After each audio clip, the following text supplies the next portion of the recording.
What's happening, Hoodlum Gang? Welcome or welcome back to my channel. You already know who I am, Hoodie from the Hood.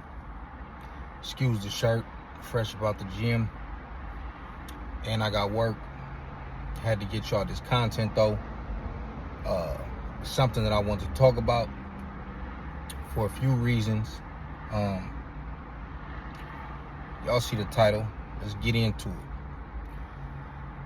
Like I said, I wanted to talk about this for a few reasons because I believe maybe last week or the week before, I don't know how many of y'all seen it. It was on one of these videos, and this is how y'all know suckers just be watching just so they could, hate or come with they propaganda. I made a video about something. I don't even know what it was. Somebody came in my comments, and I know it's one of these scary, weird, hating, coward homies. Don't let that part go over your head. Who basically told me to address one of my homies being on the 50-50 yard. Now, there's homies that go to 50-50 yards, but this is one of my close homies, one of my bros.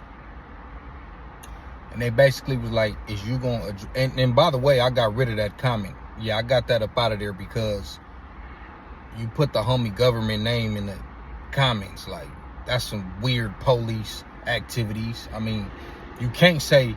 Because basically, the person was like, all you got to do is look him up on inmate locator and put his whole government. Like, bro, I know his government name. I know his first, middle, last name, date of birth. So you wasn't doing that for me. I don't know who you was doing that for.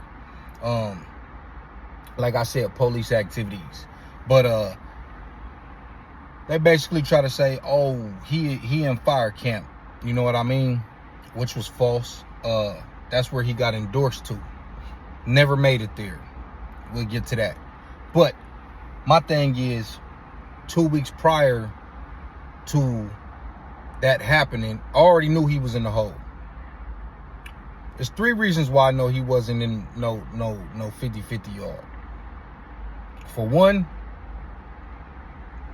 I had already got word that he was in the hole. For 2, I know his character, and he already told me he wasn't going for that. And for 3, I know the process of fire camp because I had been there over 10 years ago when it was good. And I had just talked to the man 2 weeks prior to him being in the hole. And if you ever been to fire camp, you know that there's no way that you get to fire camp in 2 weeks. So if I talk to the man and he's still in reception, and then 2 weeks later he in the hole, and you in my comments talking about he in fire camp, you don't get to fire camp in 2 weeks. There's a process. You go to Jamestown. You sit there for however long until you see committee or whatever the case. I sat there about 2.5 months. But I say 2 months before I actually started the physical training. That's when you go out and you have pretty much like, it's like 3 hours, 3-4 hours, however long it is, of physical training on the yard. I was on the 2 yard to take you over to the 1 yard where you do it at. You gotta do mountain climbers, do walk, I think, I don't know, is that 3 miles, a mile, something like that? You at a certain pace though. You gotta, go around the track fast. You can't fall behind the last instructor. You gotta hang on the pull-up bars for a minute. You gotta do all kind of little stuff. There's a little stuff for you to do. And once you pass that, then you gotta wait until you do the second part, which comes next week or the week after that, where it's basically classroom work, where you go in there and you watch videos about fire camp and all this stuff, and they take you out on actual hikes. And then I think that Friday, after you did a whole week of hiking and watching videos and classroom work, then you take an actual test. And once you pass that test, then you go to fire camp the next week after that, whatever the case is. Like I said, it's a couple months of process. So for somebody to say that he was in fire camp within 2 weeks, it just don't happen like that. So what happened was the homie left Wasco. They sent him to Jamestown. Immediately, he already know what's up. Because you know when you riding on the bus and they got the PCs in the cage up front and then y'all in the back of the bus, the rest of the bus. He said when he get to Jamestown, they put him in the tank with the PCs. Or try to put him in a tank, and he do whatever he do. I didn't get to talk to him that long, and I'm gonna get to that at the end of the video. It was only about a minute and some change. Whatever the case was, somehow they separate them, and they still send him to the dorm. He get up to the dorm, and the first person, because it's a little small day room right there, the first person he sees is a Hispanic dude. He blitz him. And it really don't matter who you get off on. So he blitzed the Hispanic dude right there in the day room. Get on him. While he on him, he get fired on.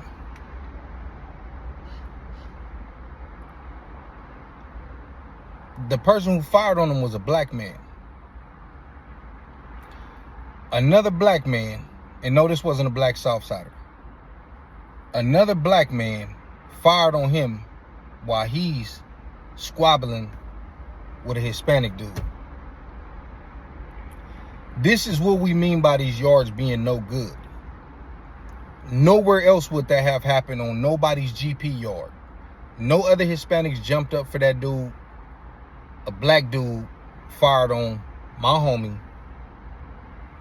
over that. Now you understand why when the whole Tory Lanez situation happened, we was trying to tell y'all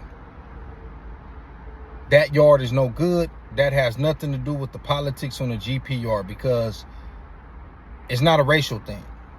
So even when the dude who did that to Tory Lanez, when his friend did the interview and was saying, oh, he told him, like he told the other blacks, if y'all jump in, then we're gonna jump in and it's gonna be bad and all this weird. This is how we knew this was all cap, homie, because they don't even operate like that on them types of yards.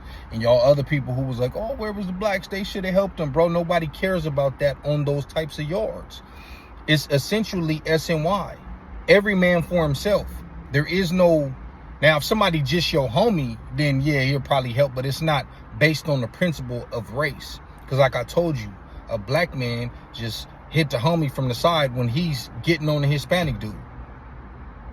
So them politics don't even matter. And this is why when I saw certain people who I would think know better was trying to make it seem like it should be business as usual as it would be on a GPR. This is why I'm looking at them like, bro, are you trying to push your agenda that bad to where you know that this is a trash yard and a trash prison and it don't operate like that, but you still trying to push it as if it's supposed to be that?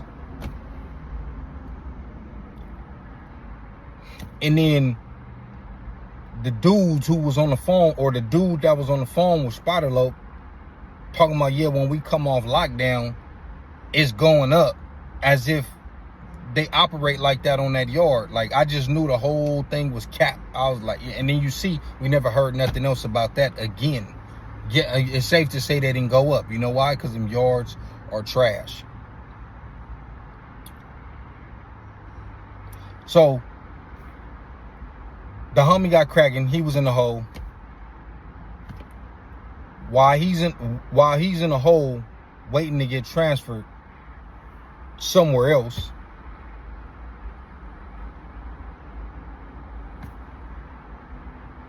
I guess the feds picked up his little blower charge, which they do a lot. You know what I mean? They did it to C-Mac, and So the homie in the Sacramento County Jail right now, that's how he called me. I guess he got to do some video court or something like that. And then he go back to the pen and do his time, and then once he get done with that, then he got to go to the feds for that. So I talked to him personally, and for some reason, you only get a minute, and it was a minute and like 20 or a minute and 40 seconds, something like that, in the Sacramento County Jail. If you've been to the Sacramento County Jail, you know what I'm talking about. For some reason, they don't got free phone calls or something like they do in San Diego. I don't know. It only let me talk to him for it. He was trying to tell me everything within that time span. But like I said, he got to do video court. It's federal. He in the Sacramento County Jail, but it's video court with the feds. Get arraigned, then go back to prison, and then finish out his time. So I'm quite sure a lot of homies don't even know this. I spoke to him personally 2 days ago. He got cracking, not on no 50-50 yard. Never even made it to fire camp. Never even made his bunk in Jamestown. So yeah, man, that's my video, man. I just wanted to let y'all know that them yards is trash. You know, if you didn't know, there's no excuse, especially for you young, active, disrespectful gang members. Because we up there in age, man. We getting close to 40, and if somebody my age is getting cracking, there's no reason why you 20, 21, your first term, and you go straight to a 50-50 yard. Not cool. Yeah, man.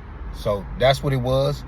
Like I said, these weird homies behind accounts, fake YouTube accounts, trying to politic. Why don't you politic that in real life? Why you not running around telling homies that in real life? But you want to come in my comments and try to, oh, he on the 50-50 yard. But I already feel like I know who you are, and you was on the 50-50 yard. For sure.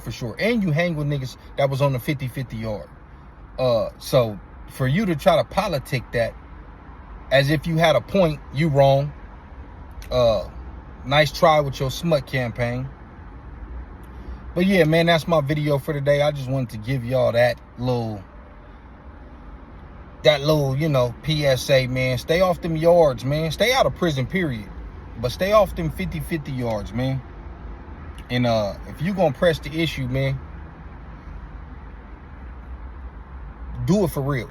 Don't do it on my YouTube channel, homie, because you don't get no respect for that.